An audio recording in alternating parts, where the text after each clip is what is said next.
अस्सलाम वालेकुम। आप देख रहे हैं राय हदायत टीवी और मैं हूं रजा मकसूद। दोस्तों, तारीख में सीखने के लिए बहुत से सबक और सुनाने को बहुत सी दास्तानें हैं। इन्हीं में से एक दास्तान बैजेंटाइन शहंशाह हरकुलिस की है। दोस्तों, यकीनन आपने हरकुलिस के बारे में बचपन में बहुत सी कहानियां सुन रखी होंगी। हरकुलिस का नाम सुनते ही हमारे जहन में एक ताकतवर इंसान का ख्याल आता है। हरकुलिस एक कदीम यूनानी और अफसानी किरदार है, जिसे एक कदीम यूनानी खुदा ज़ियोस का बेटा माना जाता है। यूनानवी अफसानों में इसका जिक्र मौजूद है। दोस्तों, हरकुलिस के बारे में ये ख्याल किया जाता है कि वो एक लाफानी किरदार है, यानी वो मरता नहीं है। क्या ये हकीकत है? क्या हरकुलिस नामी कोई शख्स था? जी हाँ दोस्तों, हरकुलिस नामी एक बादशाह का जिक्र मौजूद है, जो कि आप सल्लल्लाहु अलैहि वसल्लम के दौर में ताकतवर सल्तनत बैजेंटाइन का शहंशाह था, जिसका असल नाम हरकुल था, पर इसको हरकुलिस के नाम से भी जाना जाता है। कदीम यूनानी अफसानों में जिस हरकुलिस का जिक्र आया है वो सिर्फ किस्सा और कहानियों में है, जिसका हकीकत से कोई ताल्लुक नहीं। लेकिन जिस हरकुलिस की हम बात कर रहे हैं वो आप सल्लल्लाहु अलैहि वसल्लम के दौर में मौजूद था। दोस्तों, सन 6 हिजरी के आखिर में जब रसूलुल्लाह सल्लल्लाहु अलैहि वसल्लम हुदैबिया से वापस तशरीफ लाए, तो आप सल्लल्लाहु अलैहि वसल्लम ने मुख्तलिफ बादशाहों के नाम पर खतूत लिखकर इन्हें इस्लाम की दावत दी, जिनमें नजाशी शाह हबश, मुकोकस शाह मिस्र, शाह फारस खुसरो परवेज, मंजर बिन सावी, हारिस बिन अबी शिमर गसानी हाकिम दिमिश्क, हौजा बिन अली साहब यमामा, शाह ओमान और शाह रोम हरकुलिस को खत भेजे। दोस्तों, आप सल्लल्लाहु अलैहि वसल्लम ने मालूमात रखने वाले तजुर्बाकार सहाबा इकराम रिज़वानुल्लाहि अजमाइन को मुंतखब फरमाया और इन्हें बादशाहों के पास खतूत देकर रूहाना फरमाया। हजरत वहिया बिन खलीफा कल्बी रजी अल्लाह ताला अन्हो को खत दिया गया और आप सल्लल्लाहु अलैहि वसल्लम ने इन्हें हुक्म दिया कि ये खत सरबराह बसरा के हवाले कर दें और वो शाह रोम हरकुलिस के पास पहुंचा देगा।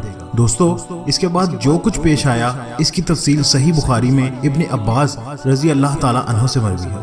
इनका इरशाद है कि अबू सुफियान बिन हर्ब ने इनसे बयान किया कि हरकुल ने मुझे और कुरैश को अपने पास बुलाया। दोस्तों, ये जमात सुलह हुदैबिया के तहत रसूल सल्लल्लाहु अलैहि वसल्लम और कुफारी कुरैश के दरमियान तयशुदा अरसा अमन में मुल्क शाम तजारत के लिए गई हुई थी। ये लोग बैतुल मक़दस में इसके पास हाजिर हुए। हरकुल ने इन्हें अपने दरबार में बुलाया।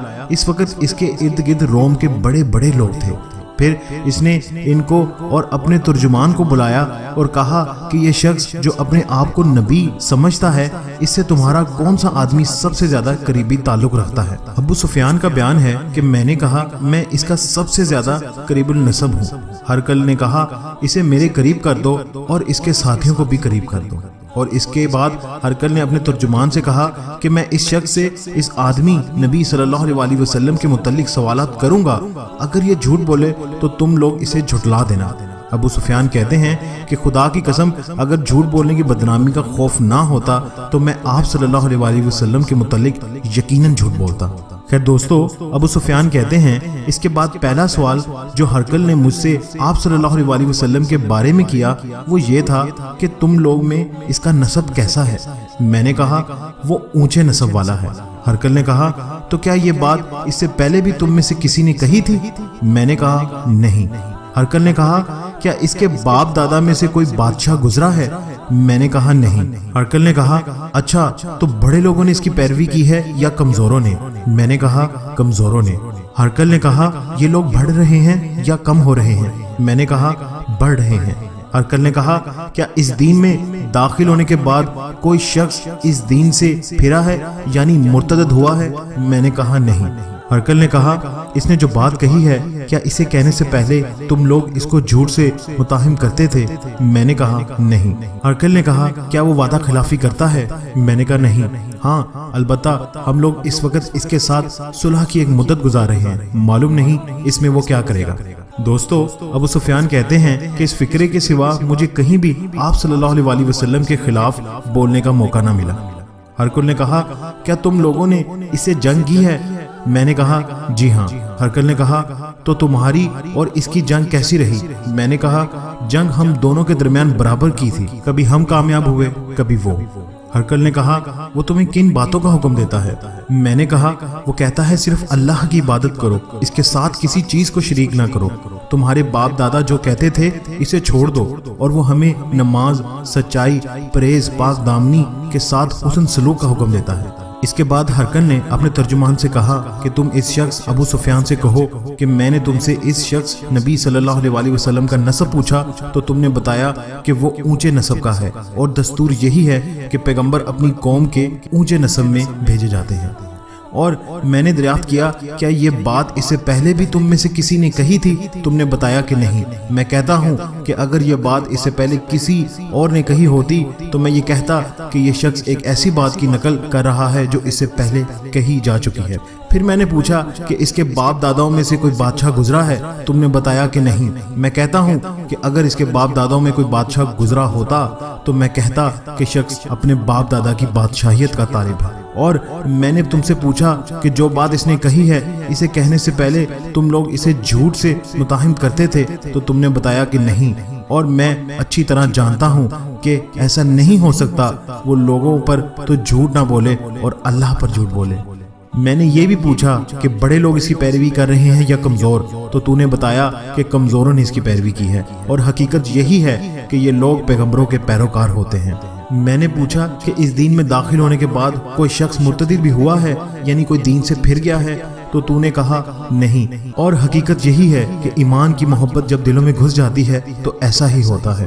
اور میں نے پوچھا کیا وہ وعدہ خلافی کرتا ہے؟ تو نے بتایا کہ نہیں، اور پیغمبر ایسے ہی ہوتے ہیں کہ وہ وعدہ خلافی نہیں کرتے۔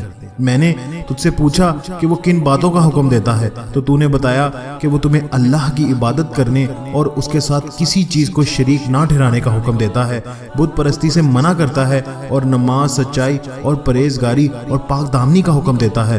تو جو کچھ تو نے مجھے بتایا اگر وہ صحیح ہے تو یہ شخص بہت جلد میرے ان 2 قدموں کی جگہ کا مالک ہو جائے گا۔ میں جانتا تھا کہ یہ نبی آنے والا ہے، لیکن میرا یہ گمان نہ تھا کہ وہ تم سے ہوگا۔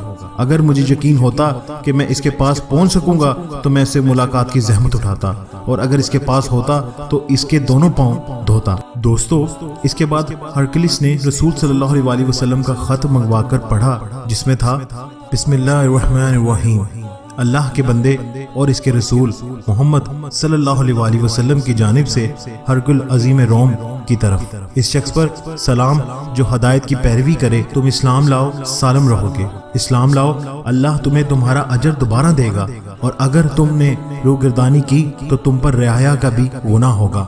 اے اہل کتاب، ایک ایسی بات کی طرف آؤ جو ہمارے اور تمہارے درمیان برابر ہے کہ ہم اللہ کے سوا کسی اور کو نہ پوجیں، اس کے ساتھ کسی چیز کو شریک نہ کریں، اور اللہ کی بجائے ہم اپنا رب کسی اور کو نہ بنائیں۔ بس اگر لوگ رخ پھیر لیں تو کہہ دو کہ تم لوگ گواہ رہو، ہم مسلمان ہیں۔ دوستو، ابو سفیان نے کہا کہ جب ہرقلس نے اپنی تقریر ختم کی اور خط پڑھ کر فارغ ہوا تو وہاں بڑا شور مچا اور رونے کی آوازیں آنے لگیں۔ اس کے بعد ہمیں دربار سے باہر نکال دیا گیا۔ جب ہم لوگ باہر لائے گئے تو میں نے اپنے ساتھیوں سے کہا کہ محمد صلی اللہ علیہ وسلم کا معاملہ بڑا زور پکڑ گیا ہے، اس سے تو رومیوں کا بادشاہ بھی ڈرتا ہے۔ دوستو، ابو سفیان کہتے ہیں کہ اس کے بعد مجھے برابر یقین رہا کہ رسول اللہ صلی اللہ علیہ وسلم کا دین غالب آ کر رہے گا، یہاں تک کہ میں نے اسلام قبول کر لیا۔ اے نبی، اے نبی، اے نبی